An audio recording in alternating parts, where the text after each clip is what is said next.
To get out here though, I want to talk a little bit about sliding the tandems. The truck and the trailer have to be reasonably straight. So you want to set it up, you want to pull in straight where you're looking right down the side of the trailer. You know, because it really puts everything in a bind if you know, if the tractor's not straight with the trailer. So there's down the driver's side, and there we go. That's straight down the passenger side also. So go ahead and hop out here in a second. We got Prime over here doing something, so I want to let him get out of the way before I start traipsing around out there. Okay, folks, these are what's referred to as your holes in your locking pan.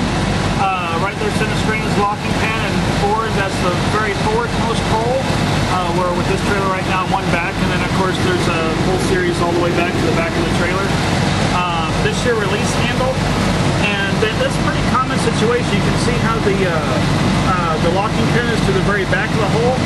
If I try to pull my release handle here, and of course it released.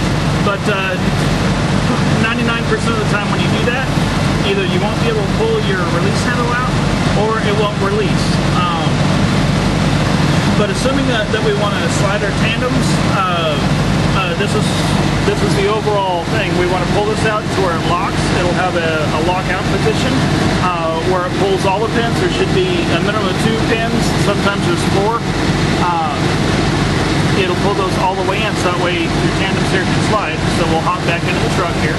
Okay, now we're back in our truck, and we want to slide our tandems. So we'll go ahead and we'll set the trailer brakes, which usually you don't do when you park, especially if it's cold.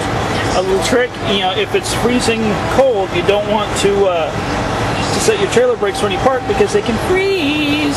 So you just leave them in, and you only set them pretty much when you're going to drop a trailer or when you're going to slide the tandems. So now we'll go ahead and push in our parking brake, our tractor brakes. And then the way I do this, I keep my door open, and I'll find myself a spot on the ground. Like you can see that spot right there, center screen right there. You know, something we want to slide backwards, one hole, we want to move that about 2 inches. And knowing that our holes on our step are about 1 inch apart, you know, makes it pretty easy to figure out how far you want to go. So we'll go ahead and put it in very low gear whenever you slide your tandems. You want it in very, very low gear. Let off the brakes.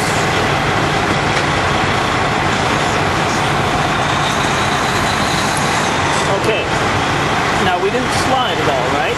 But we know we have a release handle out, so what we can do, we can put it in reverse. Yeah, try and get out and check out what we're doing here. But what we did, we reversed just a little bit, and we can hear the latches on the trailer click in, so we know that now our pins on the trailer are released, so we'll go ahead and put it back into very low gear, and we'll watch our little holes there. And we'll go ahead and pull the truck forward slowly. There we go. Go ahead and set the brakes back on the tractor again. Put it in neutral, and we'll go and see how far we moved. Okay, let's zoom back out here. If you remember right, God damn it, my battery's going dead. But if you remember right, we started out one hole back, correct? We want to move it about 2 inches, bada bing, right there. We get out, we find out where we are, and go ahead, put our release handle back in, and we know now that all we have to do is slide the truck backwards a little bit, and our pins will lock. We're back on the truck, and now we want to set those locking pins. So what we'll do, we'll go ahead and push in the parking brake for the truck again, put it in reverse, and then we'll go ahead and back up the truck. There we go. I'm not sure if you were able to hear that, but you back up until you can feel the truck pushing against the trailer, and you know that those pins locked. So we'll go ahead and put it back in neutral, and at this point, depending on how flat a ground you're on, usually I just hop back out of the truck, but you're really supposed to set the parking brake. We're not going to right now because we're on flat ground. I tried to get the truck to roll a few minutes ago and it wouldn't. So we'll hop out. You can see now that that the locking pin's back out, and we moved back one hole, which is about 200 pounds. So it's pretty easy to monitor this way when you're so close to the front of the trailer. But you know, like you know, if you have to slide 2,000 pounds or whatever, you're going to want to count a whole bunch of holes, and so you're going to want to take a scribe or a marker. That's what I usually use as a marker, and I'll take and I'll mark what hole I started out on, and let's assume that we want to go say 800 pounds. I'll count back 3 holes, and then I'll mark the hole back here that I'm going back to. So that way then when I slide the truck, I can come back, take a quick look, and know if I have to move the truck a lot more or a little more or backwards or whatever.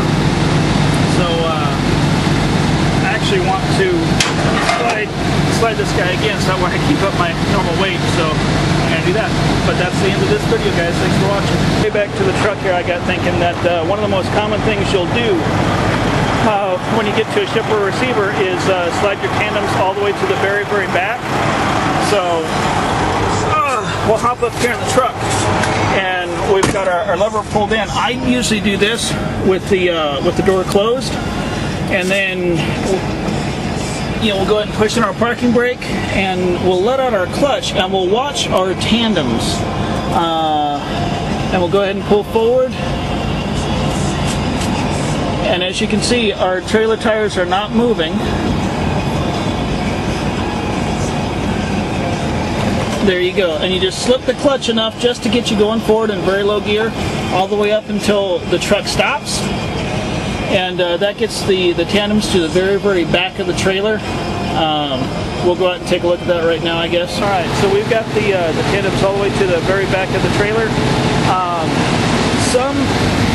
Some trailers are set up so that way when you get all the way back, it'll put the handle up here for you. Once you get them put all the way back, most shippers and receivers really like you to bump the handle in and set the pin. If I'm not dropping the trailer, usually I don't do that. I'll just take them I'll back straight into the dock, if they're going to live load me.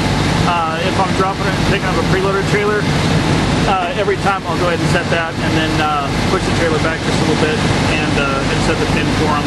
That way whoever in the yard doesn't go to pull it underneath the front of the trailer and just push it backward and just slide the tandems.